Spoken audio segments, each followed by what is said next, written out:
전직 노동운동가가 지금 대한민국 운동권 출신 중에 가장 막강한 대선 후보가 되어 있는데, 그렇죠, 찐 운동권 중에, 심지어 심상정 후보도 뭐 대선 후보긴 했지만 지지율이 다르니까 당선 가능성의 측면에서 훨씬 높으니까요, 지금 김문수 후보가.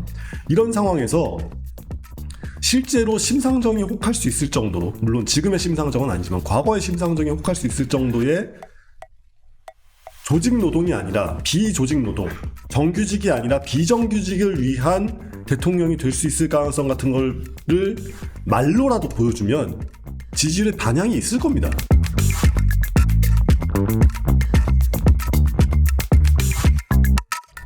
반 이재명에 대한 뭐 이런 비토 얘기는 이제 많이 실효성이 지나갔고요. 네. 뭔가 김문수 후보만이 갖고 있는, 김문수 후보가 뭔가 갖고 있는 미래 전략이 필요할 텐데 김문수 후보가 내세울 수 있는 게 뭐가 있어요? 역시 정치인이라는 게 평생을 쌓아온 이력이 자신의 그 한 방의 그 이력서가 되는 거여가지고, 지금이야, 지난번 시간에 말씀드렸지만 지금 무너지고 있는 낙동강 이하 동남권 벨트를 되살리는 것부터 시작해야 되기 때문에 국민의힘은 공장으로 돌아가야 됩니다.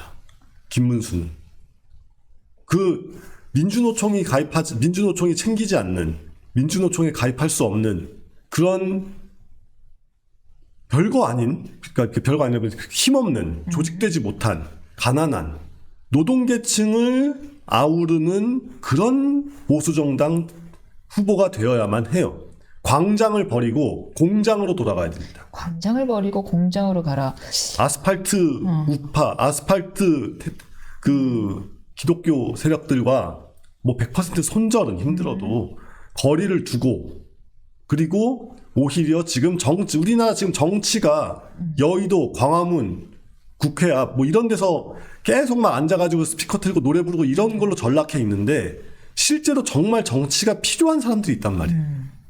트럼프가 한국의 제조업을 박살내려고 하고 있고, 뭐 한국만은 아니지만 미국을 제외한 전 세계가 우리처럼 돼야 된다, 뭐 이런 식으로 막 그 주장을 하고 있는 이런 상황 속에서 우리의 제조업을 지키고, 지금 이재명은 그 반대로 농민들한테 막 직불금 얼마를 뿌리겠다는 둥, 뭐 100만 원씩 주겠다는 둥 막 이러고 있단 말이에요.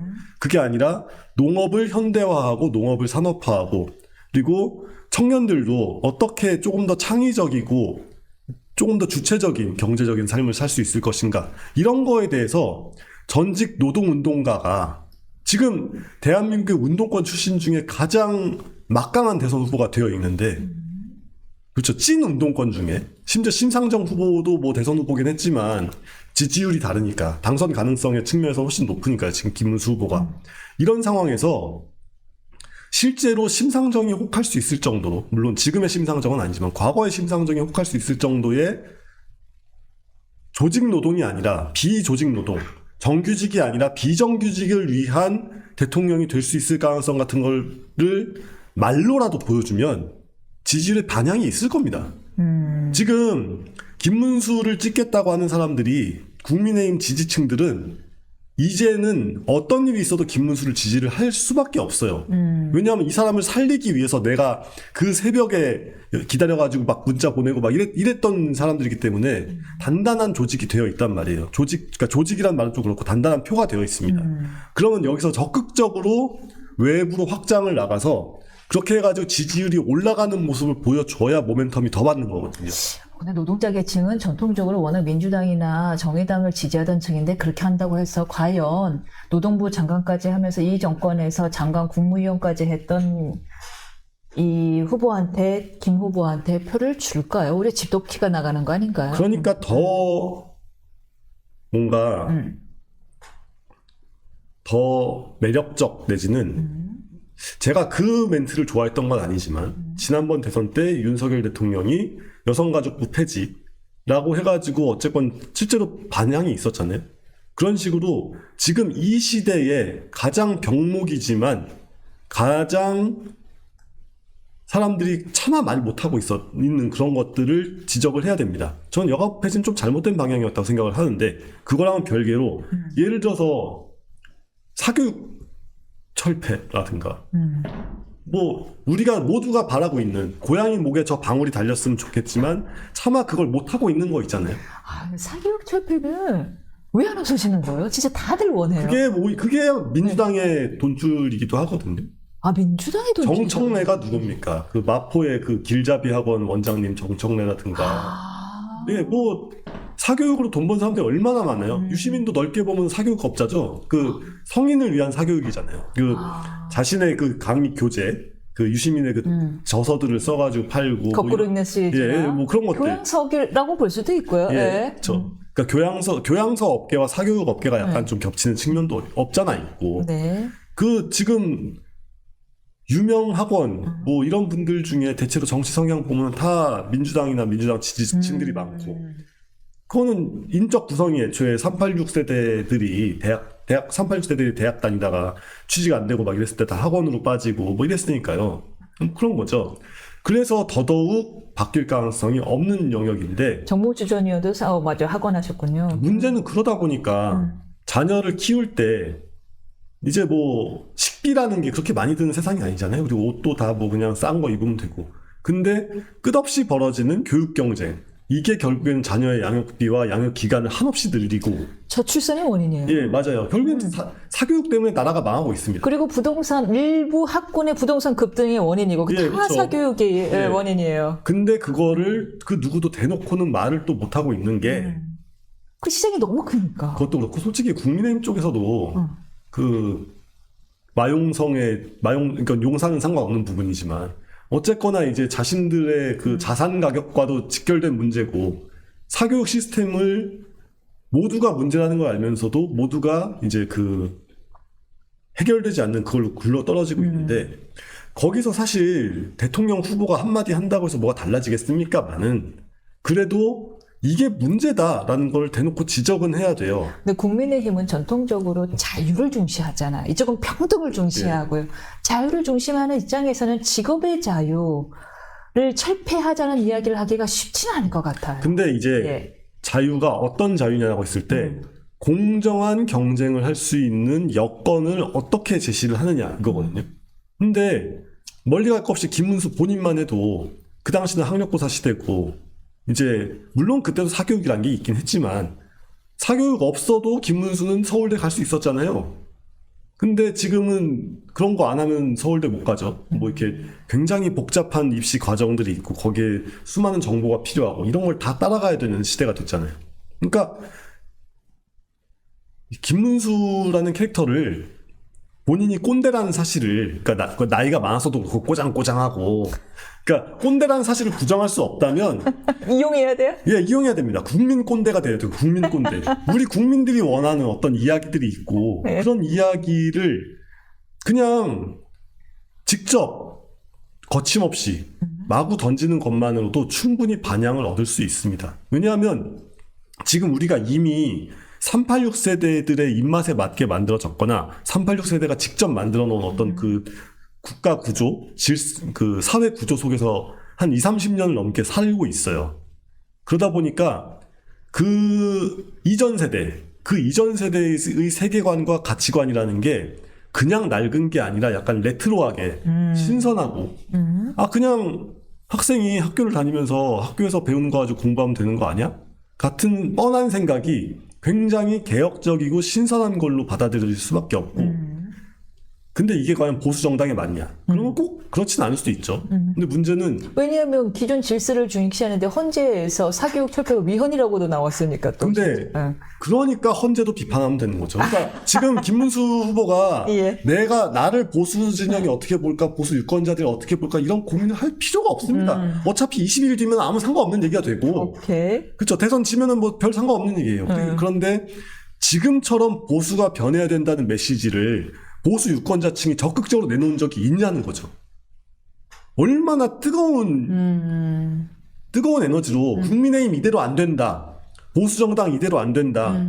보수가 먼저 바뀌어야 된다라는 메시지를 김문수를 살려내면서 당원들이 전달했잖아요. 오케이. 그러면은 지금까지 우리가 관념적으로 알고 있었던 그런 보수 정당, 보수 정치의 이미지를 그대로 가져갈 필요가 없습니다. 오케이. 김문수는 자기 마음대로 해도 되고 마음대로 해야 돼요. 해야 된다. 그렇게 해서 지금까지 국민의힘이 한 20년 지지부진해왔고 계속 내부 막 알력 다툼이 나고 이랬던 모습을 일대 쇄신을 당장 자기 손으로는 못해도 할 수 있을 만한 어떤 기반을 바탕을 만들어내는 게 이번 대선에서 김문수라는 후보에게 주어진 정치인에게 주어진 역사적 소명이라고 생각합니다. 과감해도 된다라는 예, 말씀 주셨는데 아주 그냥 들어엎어야 됩니다. 들어엎어야 된다라는 말씀 주셨는데 이재명 후보와 김문수 후보 정치 차력자로서 떠오르는 이미지를 각각 대비해서 말씀해 주신다면요. 김문수 그러니까 이재명 후보가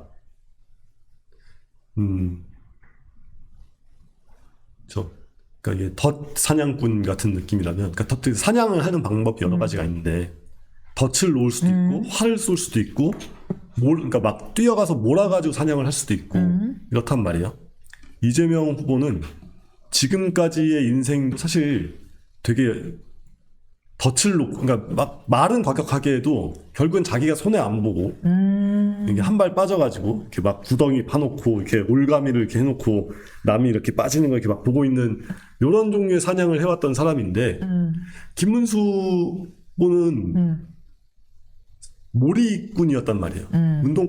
운동권이고 막 와, 그러니까 동물 잡을 때 이렇게 사람들이 여러 모여가지고 여기 사냥감이 있으면 와 해가지고 이렇게 몰아가가지고 이렇게 좁혀 나가잖아요.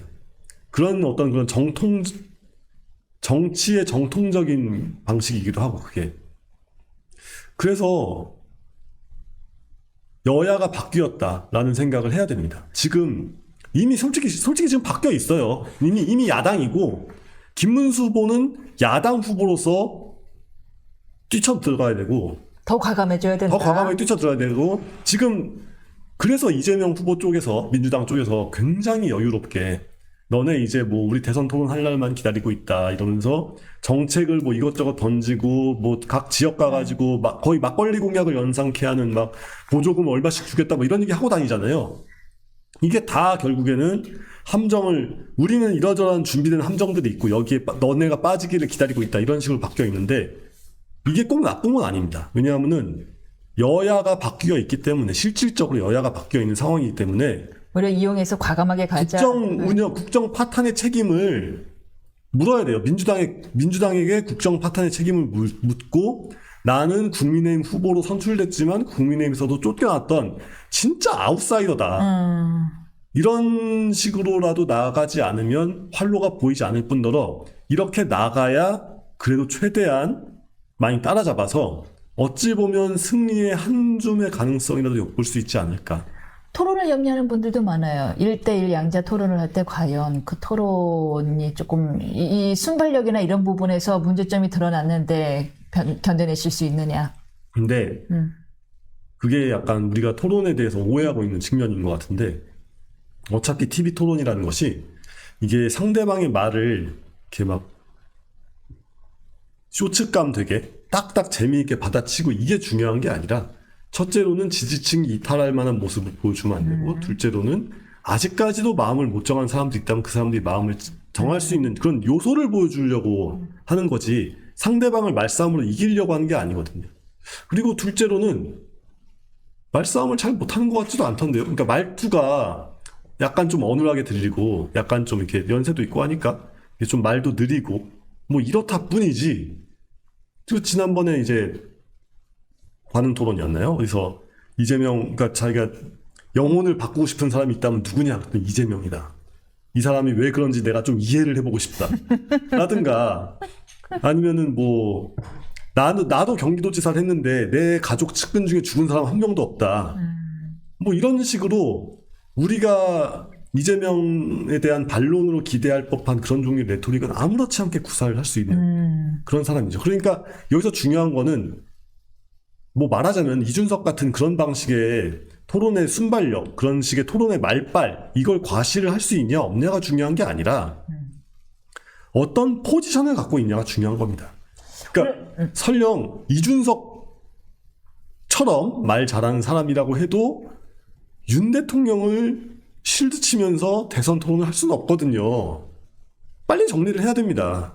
빨리 정리를 하고 빨리 이제 전선을 좀 정확하게 만들어서 아까도 한번 얘기했지만 잡곡밥을 지으려면 돌부터 건져내야 된다. 돌부터 걸러내야 된다. 제 아무리 통합이어도 돌은 아니다라는 말씀을 주셨는데 일단 윤 대통령과 손절해라, 정광훈 당과 손절해라, 그리고 이재명 후보보다도 오히려 더 과감한 정책에 도전하라라는 말씀 주셨습니다.